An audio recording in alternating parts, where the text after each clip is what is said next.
After coaching hundreds of mortgage brokers over the last 6 years, you start to see the same things come up again and again. So in this episode, I'm sharing 27 realizations I have had from working with brokers every single day. Some will challenge you, some will confirm what you already know, but all of them are here to help you grow faster, simplify your business, and scale, hopefully with confidence. So if you are serious about leveling up, let's dive into it right now. So the very first one you have is you don't need more leads. You need to convert the ones you already have better. When I speak to brokers, especially in discovery calls or if I'm speaking at events, everybody wants more leads because we think that more leads will fix our problems. And the truth is they won't. If you're rubbish at closing leads, closing deals, all that's going to happen with the leads is it's going to effectively cause a bottleneck and the machine is going to break. You see this happen quite often where people use platforms like TikTok or they have an immediate surge in lead generation, but the system isn't built correctly to handle it. They actually don't do very well. Also, you have lots of business that is sat on your desk. So if you've got clients already, especially when I speak with brokers who are making between 70 and 80,000, maybe 100,000 a year already, which is kind of where I talk to people when I'm working with them, when they first come in, you've already proven you can do the job. But if you're not maximizing the opportunity there, you're not maximizing your other sales opportunities, protection, things like that, then you need to focus on that first. More leads is not going to fix the problem. In fact, it could make it even worse. Number two we have is most brokers aren't charging enough for the value they bring. So fees is always a funny one, but charging, in my opinion, unless done in the right way, not charging is just not an option. Now there are a few advisors who do it, but they do it in a way that works well for their business model, but it's quite rare, and most people this isn't going to be you. And even the ones who do charge, they charge often too low. So what is that going rate? Again, you might ask, what should you be charging as a broker? Well, truthfully, I have a rule of thumb. Don't go below 495. 495 seems to be, in my opinion, the minimum industry standard. From all the people I've coached, 495 is right. Now, anything below 495, truthfully, if you're doing 395, someone will pay 395, they'll pay 495. And actually, by pushing yourself lower, that stuff impacts you. You've got 10 mortgages a month. That's £1,000 you're losing just because you're a little bit scared to charge what you're worth. Truthfully, you're so much better than that. Don't do that. Don't undervalue your service. Have some faith and some confidence in yourself and just believe that you're worth it and people will pay. And if they don't pay, let them go. It's okay to lose clients. In fact, you should get comfortable losing clients. You can't win them all. And if you think you can win them all, that's going to drive you crazy. Number three we have is a structured discovery call beats winging it every single time. I love a structure. Anybody who knows me and has worked with me long enough knows that everything I do, from this podcast to my discovery calls, to my submission calls, in regards to what we work on, to every single piece of content we make, there is a structure. I love it. And if you don't have structure, you're going to wing it. And that is a big problem, especially if you're somebody who has good charisma, potentially. You could be good at sales, but I'm saying you might think you're better than you are, potentially. What you often find then is people will wing through their presentations, they will wing through those discovery and submission calls, and then, this is very important, then we don't know what's working and what's not working. If you don't have a system, you don't follow a process, then you can't improve it. And so if we don't have some form of discovery call process that you follow every single time, which for me, we have a 4-step system within the discovery call. You have soft facts, hard facts, your pitch, and then showing them rough figures. That is the structure, with an intention setting at the beginning and a close at the end. So it's a 6-part really with a 4-part in the middle. And it's really important to have that, because now when I work with people, we know if someone is successful, it's because of the system. We also know if things don't go right, let's say they don't land the client, they probably didn't land it because the client was never going to be landed in the first place. Winging it, truthfully, it's amateur hour, and all the people I work with absolutely kick that out of them as soon as I possibly can, because it's the worst thing you can do for your success, for your growth, for your business, for all of it. Number 4 is confidence on camera changes everything, even if you're not a video person. You need to be confident on camera, even if you kind of don't feel confident. Fake it till you make it. Get on camera and be confident with it. There's a thing known as the halo effect. If you're good at something initially, so the first thing they see of you, they'll assume everything else is good too. And this is the halo effect. If you are good on camera, confident on camera, then guess what? People will want to buy from you because they'll assume your advice is good because you know what you're doing, because you're saying it with confidence. That is crucial. So if you're not learning how to be confident on camera and building that skill up, and little spoiler alert with this, that comes from repetition every single day.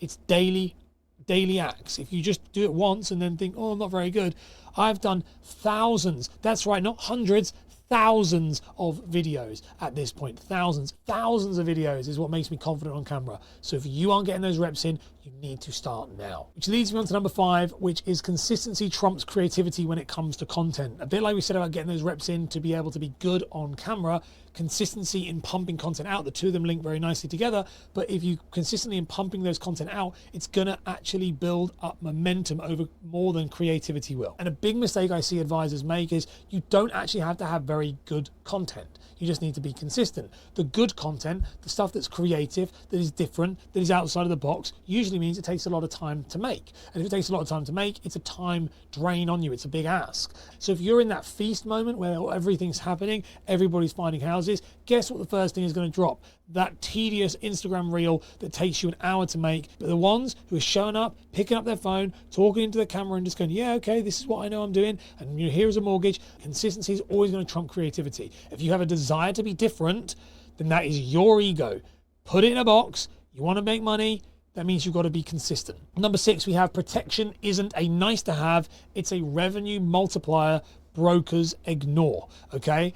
I love this one's crazy, this numbers. I'm going to tell you these figures today and you're going to think that's just crazy, but it's coaching so many people. This is kind of roughly where we sit. Most advisors, let's say you're doing no insurance. If you're doing no insurance at all, let's say that you do 10 grand a month in mortgages, and no insurance, so it's just mortgage and fees. What we're actually finding from the brokers I've coached over the years is that if you're semi-decent, you should be able to add 50% extra to your income. That means that you'd be making 10,000. You should be able to add at least 5 grand to that. That sounds nice, but that's if you're just average. Well done, you're above the majority of the industry if you've done that. But brokers who work with me, and this is the crazy thing we found, is the brokers who work with me long term and they've done well, once they're good at pitching insurance, they're able to add 100% to their income each month. So what that means there is if you're doing 10 grand in mortgages, you should be able to also be making 10 grand in protection. So now we've doubled your income just by learning how to do insurance. But, and this is where it gets really, really spicy, if you're great, you follow the submission calls, you follow the discovery calls, you follow what I say and you implement it and you constantly tweak and improve, what we're actually seeing is the top advisors are topping out at 200% of their mortgage revenue. That means that at £10,000 a month in mortgages, they are writing a further £20,000 in insurance. That means that these months are going to £30,000 months. That is crazy. That means if you're an advisor who is making $120,000 a year with your 10,000 mortgages a month, then if you times that by 3, you could take it up to 360,000 by the same level of leads, just learning how to get like a weapon at selling protection. Now, what I have found is that seems to be where it tops out. It seems to top out at about 200%, so double the original income. That seems to be the point where it stops, at which point then you need to start bringing in more leads because that's how you then increase it. So you've got to increase the mortgage amount, and the mortgage amount then comes with more insurances too. But hopefully you can see there, this is not something you should be sleeping on. This is not just a lovely add-on or a potential must-have. This is a revenue boosting thing that the top brokers I'm working with now, once they realize this, they see mortgages as just a way to generate leads for insurance, as you would if you can make 2/3 of your business just on insurance alone. Number 7, and this one I think needs to be spoke about more and more now since there's lots of people banging on about this. Automation without strategy just creates more noise. I was recently at an event and it got me thinking, there was this guy there, young advisor, and he was telling me about how he needs to get his automation sorted. He doesn't have a lead magnet and all of the automations in place and all this stuff. He'd been advising for less than a year. There was another guy on the table as well who'd been advising for about 15 years. And I knew the answer to this. I turned to the other guy and I said, his name was Dave. And I said, Dave, how long, just a quick question to you, how long have you been in business? 15 years. And what level of automation do you have in your business? And he was like, none. And I knew that was going to be the answer because the truth is with automation is it's a fancy buzzword now. Now, don't get me wrong, we need it. Business can be run without it. We survived all this time without automation. We can still survive without it now. Automation is brilliant. I have automation in my business. Many of my brokers have automation in theirs. But it's only relevant if we actually have something to automate. If you're automating things like, I hear it all the time, lead magnets and this type of stuff, which by the way, I have a lead magnet. You can get my 30-day broker boost lead magnet right now. It's great. It gives you 30 emails. It's all like 30 emails over 30 days that gives you loads of tips and actionable steps that you can do as a broker. You can go to ashbourne.com 30 day, I think it is. Yeah, 30 day. And you'll get it. Nice little plug, you see how I plugged that in there. But you don't need to have that as a broker right now. Focus on getting your systems right yourself, your personal systems, how you do stuff, the scripts, the discovery calls, all of that stuff. And then, and only then, if it is necessary, should you then look at automation, but not before. And don't let anybody pressure you into thinking you should, because you don't need to. Number 8 lesson I've learned is that brokers who niche down always grow faster. Niching is a funny one. I speak about niche a lot in a lot of my keynotes and presentations. It doesn't necessarily mean niching into a specific type of mortgage. It could mean they niche into the type of client they want to work with. That's psychographic, how they think, how they feel, who they are. It allows them to grow faster because their marketing and their proposition becomes a lot more pointed and a lot more targeted. People who think they can help everybody, truthfully, it's just a dumb thing to think, no disrespect to anybody. I mean it in a lovely way, but like, it's just stupid. Like, you can't help everybody. I can't help every mortgage broker on the planet. I have a very specific type of clientele who I'm trying to help. Some of you though are listening to me going, this guy's spot on, I like him, and guess what? I probably want to work with you. And that's because you've fallen into the niche bracket. It's exactly the same as what I've seen with other brokers. The ones who are willing to embrace that and say, I'm willing to, like magnetic marketing, attract some people and repel others. They're the ones who grow fast. The ones who don't, they want to try and be nice to everybody, they kind of limp along, they do okay, but they eventually are going to reach a point where they're going to have to either niche, or they're going to stagnate and stay exactly where they are. Or they could even decrease and lose market share if someone else comes in who does niche. Number 9 is the biggest block isn't skills, it is belief. Everybody, when I speak to them, thinks that they're lacking in skills, and truthfully, it's mostly mindset and belief they can do it. I see this so often. When you see it switch into that belief, then all of a sudden it becomes very successful. Do you know what I find interestingly enough with this one? But I've worked with many men and women, and usually I find that it's women who lack the belief they can do it. Men believe they can do better than they can. And I actually say this, and it's not always the case, but I say this a lot at events. I do notice that trait when I work with people. Most women are significantly better than they believe they are. And once I can get them to believe in themselves and push forward, dominate their space. They're so good at it. Men, on the other hand, often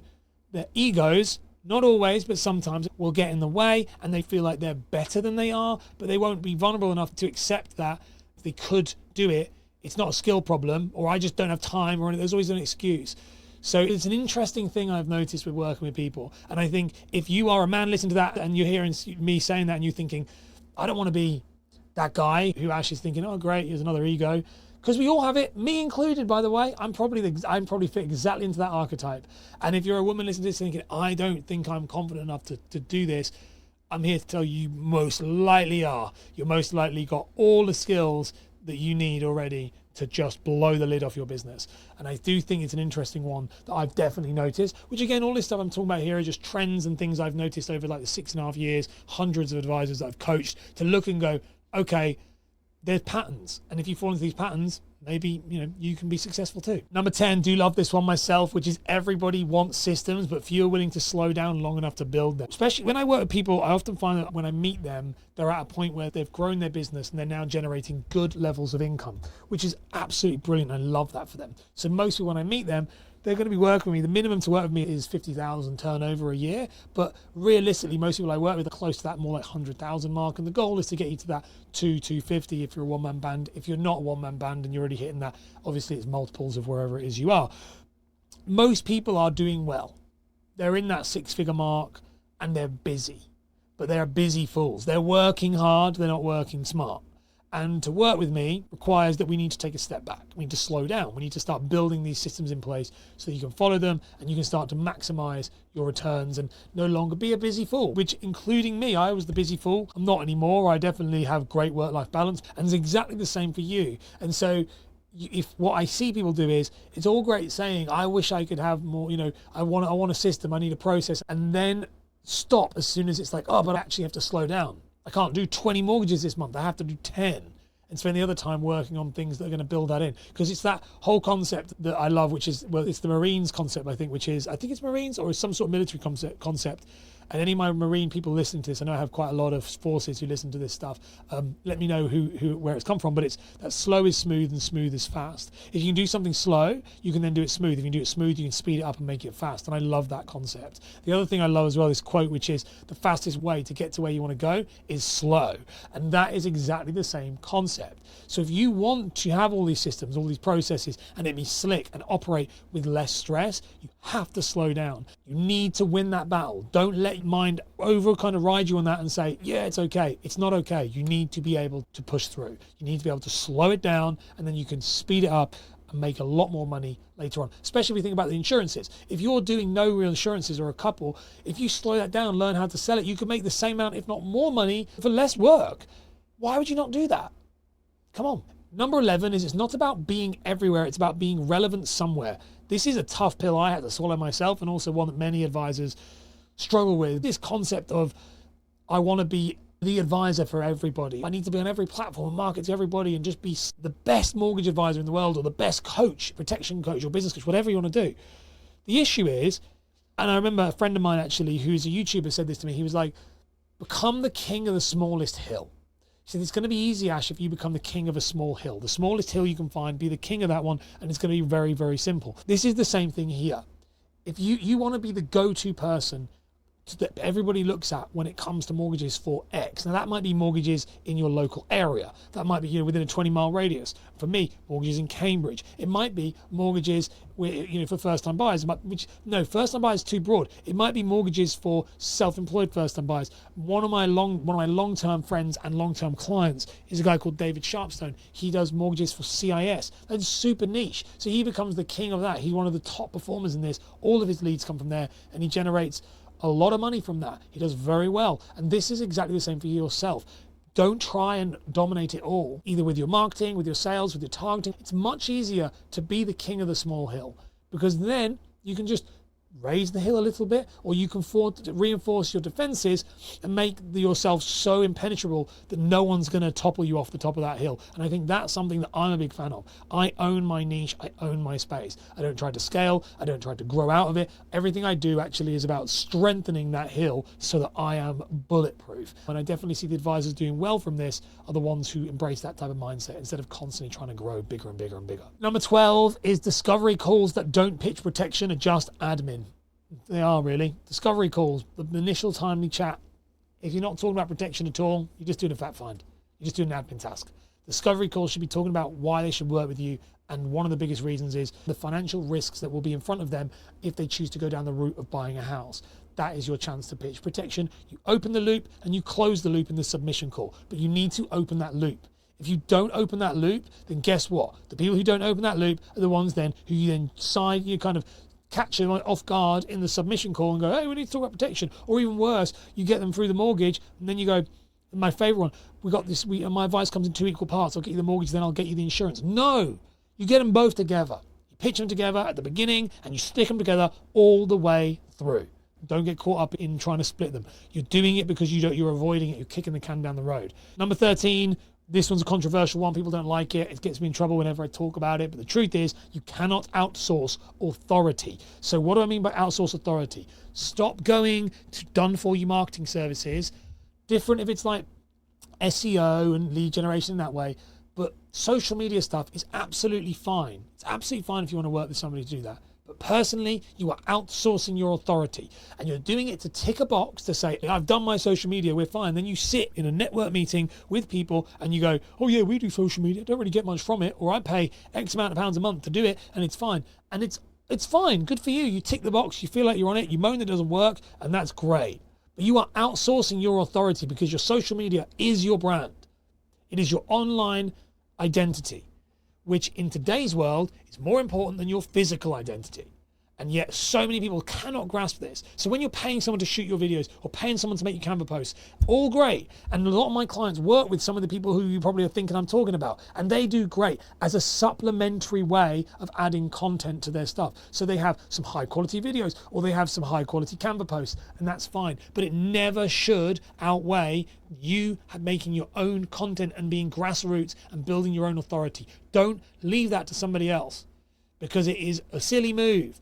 It's just crazy how many people do it. And someone else is going to come along, and if it was me, if I was an advisor now, I would have come along, I would notice it, and I would rip that rug underneath your feet and steal all your clients. And we all go, no, that'll never happen to me, but it would. It just takes someone who is hungry to build their own brand, and within 5 years, they could dominate that space. I've seen it happen both with clients I've worked with, I've seen it happen with the estate agency as well, where an estate agent came in and just absolutely obliterated and took everybody else off the map. Where I live, there was an agent. There was 12 agents in one small town, and this 13th agent opened up, who is a local guy, years ago now, and he took literally 80% of the market share within about 2 years.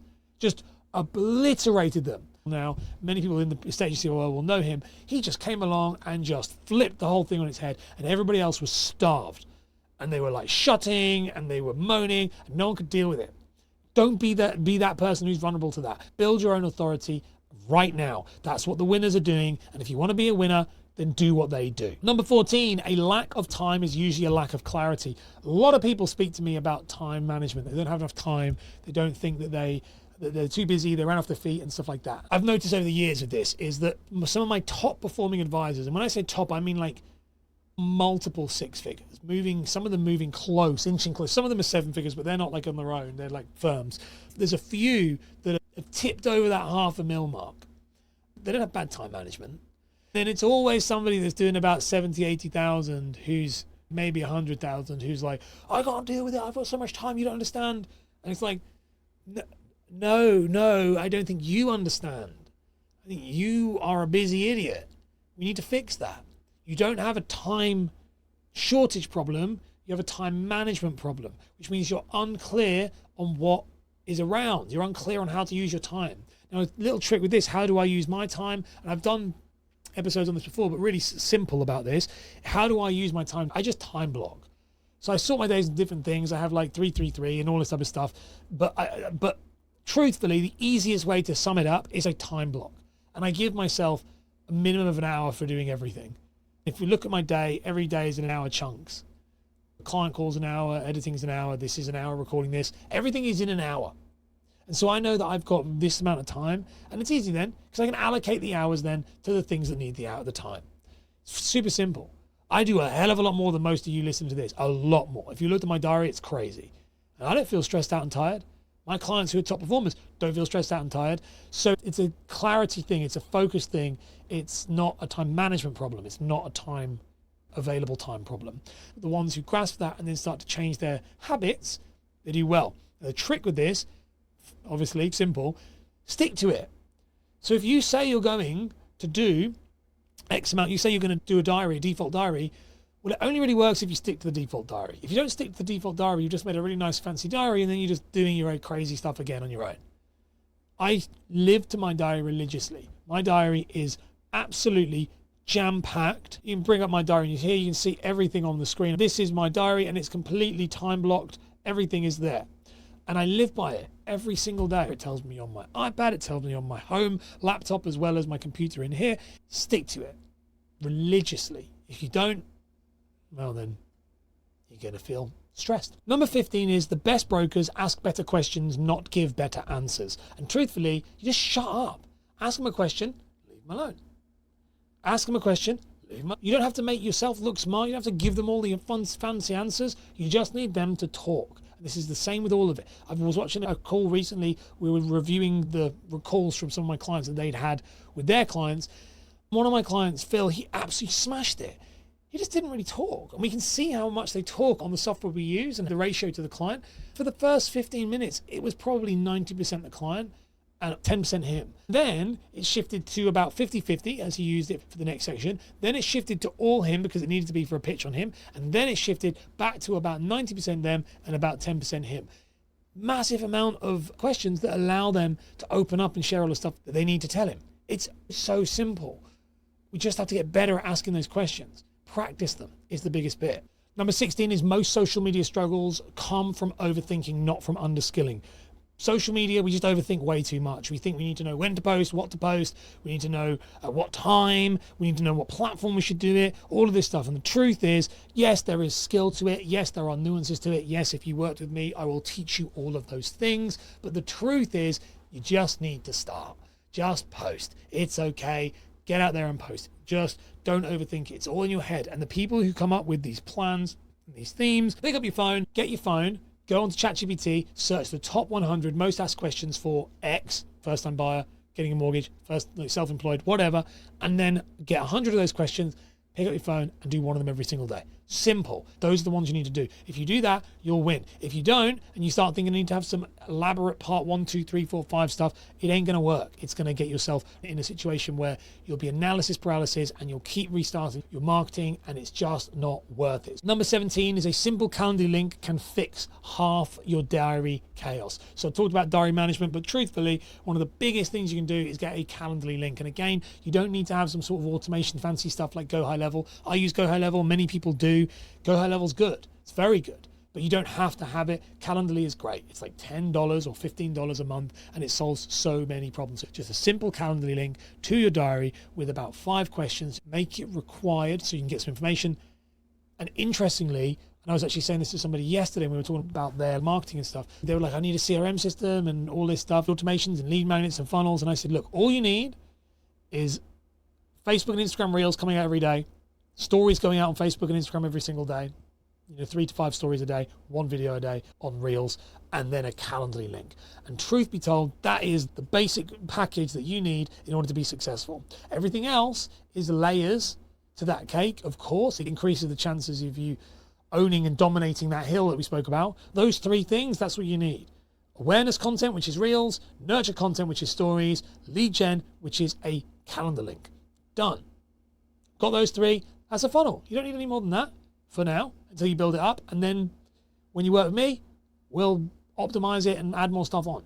Number 18 is treating your business like a brand, not a job, changes how clients see you. The brokers I see that do very well are the ones who see themselves as a brand all the time. They are always on brand. They're always representing themselves wherever they go. And those are the ones that do very well. And the reason they do very well is because of exactly that, because they are constantly marketing. If you think like that and you act like that, guess what? You'll pick up more business. You'll dominate locally.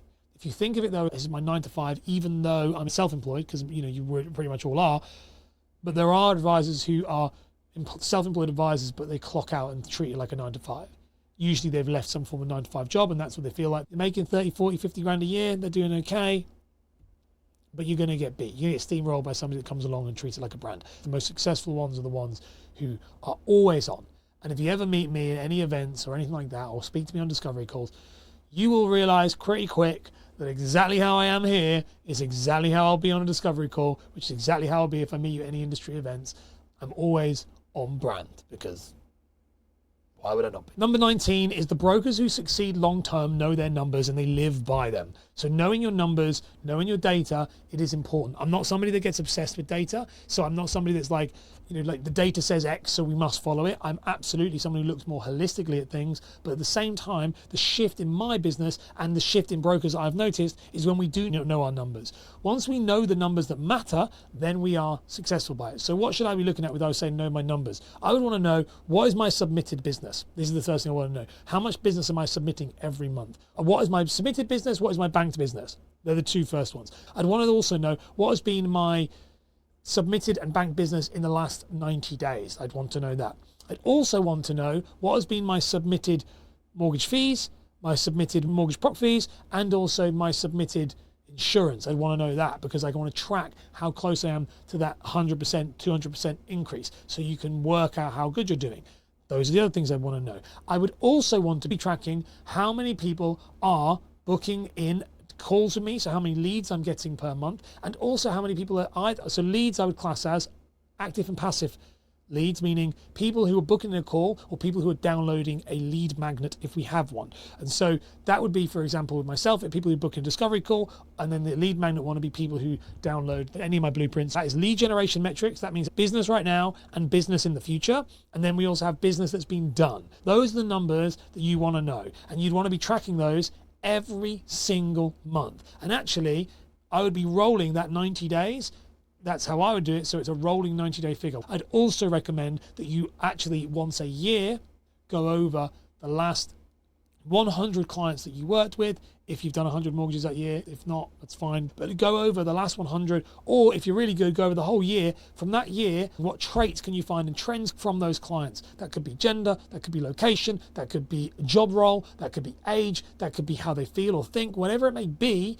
That, by the way, is going to be your ideal client, your target market, because that's who's coming to you, and you can start targeting them and marketing to them more the year after.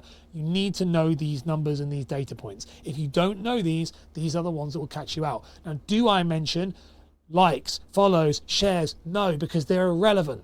They don't matter, but what is important is all the ones I just mentioned then, and the good brokers are the ones who track them. Number 20 is fear of rejection kills more sales than bad marketing ever will. We are crippled by rejection. I see this all the time. Many advisors are so scared of someone turning around and saying, I don't want to work with them because they brought up insurance, which is just ridiculous if you think about it, but we still do it.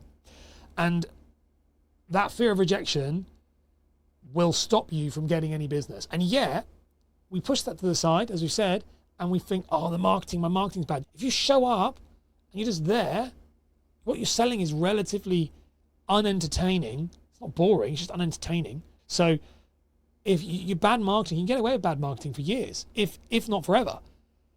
But you can't hide from the rejection side of it. You've got to realize that the ones who are going to struggle are the ones who are worried about upsetting clients. They're going to be told no. Those are the people who are going to discount fees. They're not going to bring up uncomfortable conversations around insurances, and they're going to probably find themselves being walked all over by clients. You need to learn how to stand up for rejection, and it's facing that dragon. The only way to do it is to constantly keep facing it. I don't like rejection. No one likes rejection. I come from a performing arts background. It's full of rejection, but guess what? It's just part of the game. You've got to learn how to do that. So number 21 you have is you won't scale if your only lead source is estate agents. This is something that I've started to notice more and more recently over the last kind of year or so, is that as I started to collect client brokers who are more estate agency based brokers, and that I've started to have quite a fair few of those, what we've realized, and I've definitely realized, is you have to start generating leads on your own. You need to start bringing in your own referral leads and your own brand leads. And we know, if any of you watch my content long enough, you'll know there's brand, demand, and referral. They're the three lead types.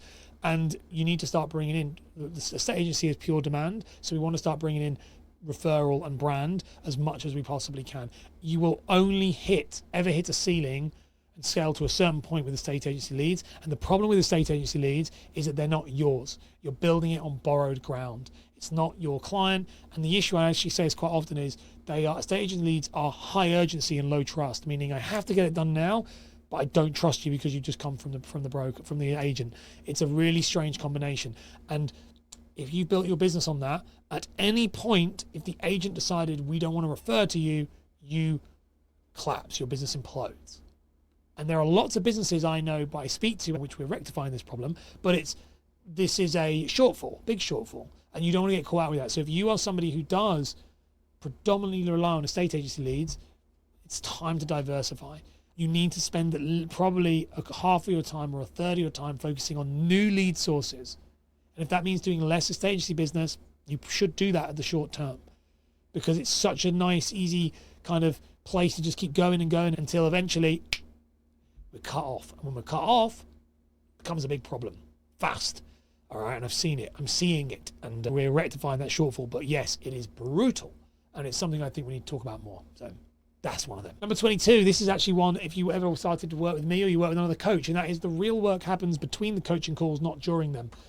I've coached hundreds of people at this point, and the ones who do well are the ones who actually do the work between the calls. It's usually about 2 weeks between all calls. If you're just having a call with me, it's really lovely, you go away, you disappear, you come back 2 weeks later, all fine. But the ones who are thriving are the ones who go away and put into practice significantly. Why is that important? It's exactly the same as if you were looking at a personal trainer. If you go and pay a personal trainer, you work out with them once a week, you're expected to probably work out 2 or 3 times after you've seen the personal trainer, not just that one time. You've got to think about it that way. And that's something I've definitely noticed, is the ones who are proactive instead of reactive are the ones who do very, very well. Next one is visibility leads to trust, and trust leads to leads. If you want more leads, The easiest way to do it is to build visibility. It's the slowest way, of course, but that's how you build them yourself. Leads now, be prepared to pay for them in any way, shape or form. That's going to normally happen. In other words, if you buy leads, you're buying them. If you run ads, you're buying them. If you get introducer leads, guess what? You're paying out a referral introducer payment. So you're buying them. So you're going to always be buying leads if you want them now. But if you want them yourself, you need to plant that seed and water it. It starts with visibility. The more visible you are, the more trust you'll gain. The more trust you'll gain, the more leads you'll get. And it does work. It takes about 18 months to 2 years, but once it starts to come through, and it will start to come through thick and fast, and the more seeds you plant, the more leads you'll get. Next one is most brokers are doing just enough marketing to stay busy, but not to grow. Most brokers will just post enough on social media to make them feel like they're doing enough. And actually, to be successful on social media, you have to post a lot. Realistically, you need to be posting minimum 5 times a week. Ideally, you go to 7. That's just on one platform. It should be an omni-platform strategy. We'd also be looking at stories, Instagram stories, Facebook stories. They disappear over 24 hours. We'd be wanting anywhere from 3 to 10 of those per day as well.